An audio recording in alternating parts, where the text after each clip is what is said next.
सर्व शेतकरी बंधूंना एक नम्रतेची विनंती आहे.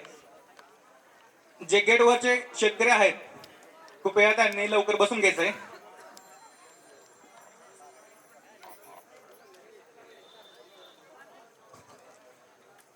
या लॅबचं उद्दिष्ट सांगताना समर सरांनी सांगितलं होतं की शेतकऱ्यांचा खताचा खर्च कमी करायचा.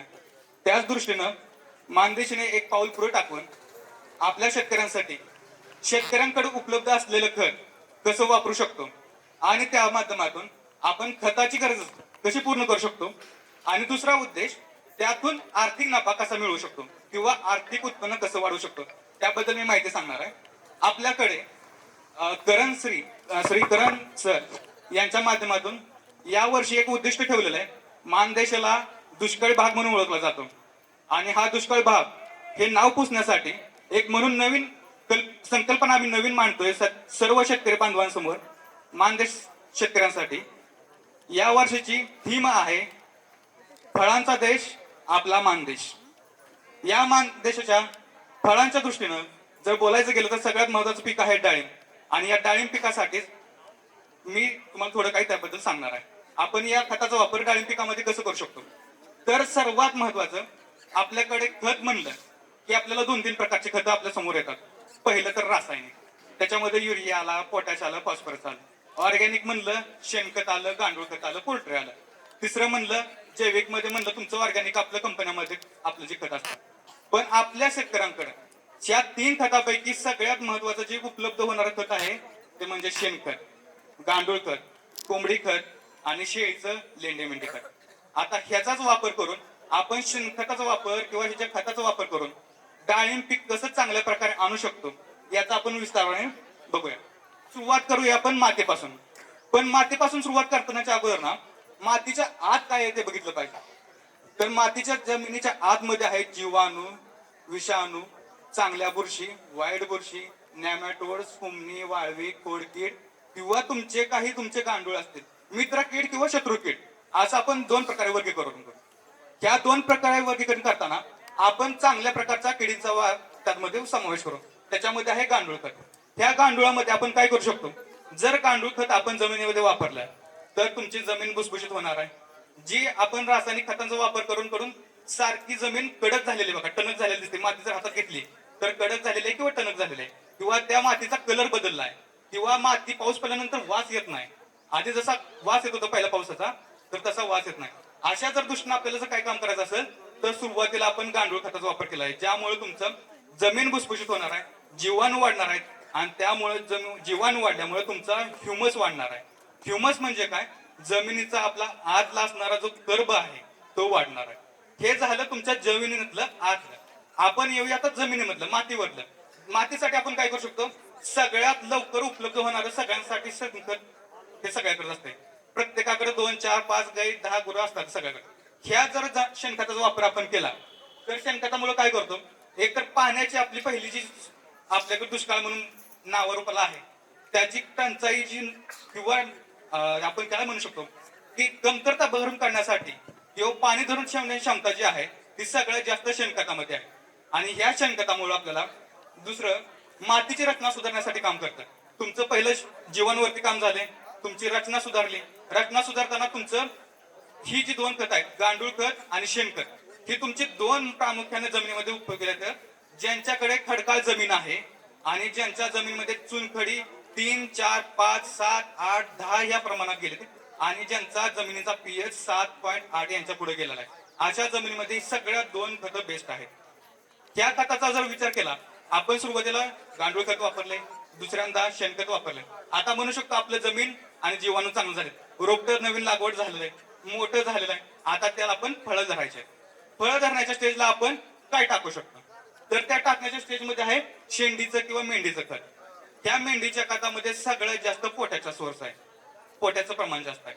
त्या पोटॅच्या प्रमाणामुळे तुम्हाला काय होणार आहे, तुमचं जी फुलकळ निघण्यासाठी जी कंडिशन असते किंवा सेटिंग आहे किंवा त्याचा कलर आहे किंवा साईज आहे किंवा त्याला चकाकी आणायचा आहे, ही सगळं काम तुमचं शेंडी आणि मेंढी खत करणार. आता हे तुमचं सगळं झालं शेंडी मेंढी खंडीच्या ह्याच्यामुळे. आता झालं तुमचे हार्वेस्टिंग. आता हार्वेस्टिंग नंतर काय करू शकतो, आपल्याला नवीन काडी तयार करायची असते बरोबर, त्याला छाटणी करून वगैरे आपण नवीन काडी तयार करतो किंवा शेंडा चालवायचा असतो. ह्या शेंडा चालवण्यासाठी आपल्याला कोंबडीचं खत वापरायचं आहे. या कोंबडीच्या खतामध्ये सगळ्यात जास्त युरियाचं प्रमाण असतंय. आपण म्हणतो की ऊसाला किंवा दुसऱ्या पिकाला कोंबडी खत टाकल्यानंतर हिरवापणा येतो किंवा चांगलं लगे वाढतं, हाईट लगे उंची वाढते आपण म्हणतो. तर त्याचा एकच कारण आहे त्याच्यामध्ये असणारं युरियाचं प्रमाण. हेच युरियाचं प्रमाण आपण जर आपलं हार्वेस्टिंग किंवा जी काय दुसरी स्टेज आहे सगळ्यात शेवटची, त्या स्टेजमध्ये आपण वापरल्यानंतर कोंबडी खताचा फायदा होणार आहे. नेक्स्ट. आता हे जे मी सांगितलं आतापर्यंत हे एवढं घटक असतात, हे काही मी माझ्या मनानं सांगितलं नाही. आपल्याकडे लॅब टेस्टिंगचे आहे, त्या टेस्टिंग मध्ये इथूनच केलेलं आहे. सगळ्यात 4 नंबर ते 8 नंबर सगळ्यांनी बघायचंय. पहिलं आहे गांडूळ खत. हे गांडूळ खत जे चालू बेडवरचं ओलं बेड असतंय त्याच्यामधलं घेतलेलं सॅम्पल आहे. दुसरं आहे कोंबडी खत. 6 नंबर आहे शेणखत. 7 नंबर आहे मेंढी खत आणि 8 नंबर आहे वाळलेलं गांडूळ खताचं. गांडूळ खताचे 2 प्रकार केलेत आपण. एक आहे ओला बेड जो चालूच असतो आणि शेवटचा 8 नंबर आहे ते गांडूळ खताचे. या गांडूळ खताच्या माध्यमातून आपण बघू शकतो की सेपरेट टेस्टिंग केलेत आणि या सेपरेट टेस्टिंग केल्यानंतर आपल्याला नायट्रोजन, फॉस्फरस, पोटॅश ह्याचं प्रमाण समजतंय. त्याच्यानंतर त्याच्यामध्ये असणारं सेंद्रिय पदार्थाचं स्वरूप करते, त्यानंतर असणाऱ्या सेंद्रिय घटकाचं मदत करते, त्यानंतर जमिनीमध्ये होणारा पीएच किती बदल होतोय त्याच्यामध्ये बघू शकता का. पीएच गांडूळ खतामध्ये 7.5 आहे. कोंबडी खतामध्ये सगळ्यात पीएच कमी असतो 6.34. परत शेणखतामध्ये आहे 7.3, मेंढी खतामध्ये आहे 7.6 आणि गांडूळ खतामध्ये 7.2. हा जर तुम्ही कंटिन्यू खत वापरली तर तुमचा जो पीएच वाढलेला आहे 7.8 किंवा 8च्या पुढे गेलेला आहे, हा वापरून तुमचा मायनस होणार आहे आणि तुमचं जे आवश्यक जो पीएच आहे 6.5 ते 7.5 ह्याच्या दरम्यान येणार आहे ह्याच्यामुळे. आणि जे वरचे 3 सॅम्पल आहेत, आता हे खालचे 4 सॅम्पल ह्यांना एकत्र मिक्स करून आपण वरचे 3 सॅम्पल केले. ह्याच्यामध्ये कसं केलंय, पहिलं जे सॅम्पल आहे त्याच्यामध्ये आपल्याला शेणखत 40% वापरलंय. समजा 10 किलोची बॅग बनवायची, त्या 10 किलोसाठी आपण 4 किलो शेणखत वापरलंय, 3 किलो गांडूळ खत वापरलंय, 2 किलो मेंढी खत वापरलंय आणि 1 किलो आपलं पोल्ट्री खत वापरलं. ह्याप्रमाणे आपण जर टेस्टिंग केलं तर आपण रिझल्ट बघू शकता.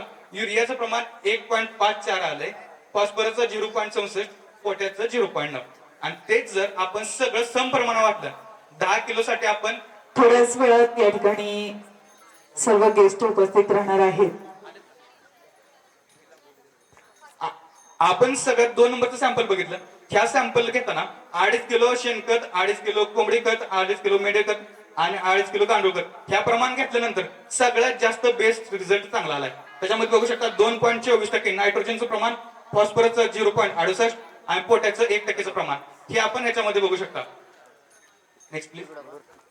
आणि आता जी आपण शेवटचं बघणार आहे याचा वापर आपण कसं करू शकतो. तुम्ही म्हणता साहेब जर आपल्याला झाड लावायचं आहे तर त्यासाठी मी गांडूळ खत आणि शेणखत फक्त वापरलं पाहिजे का दुसरं काय मिक्स केलं पाहिजे, ह्याची शंका दूर करण्यासाठी आपण एक नवीन कन्सेप्ट बनवलाय.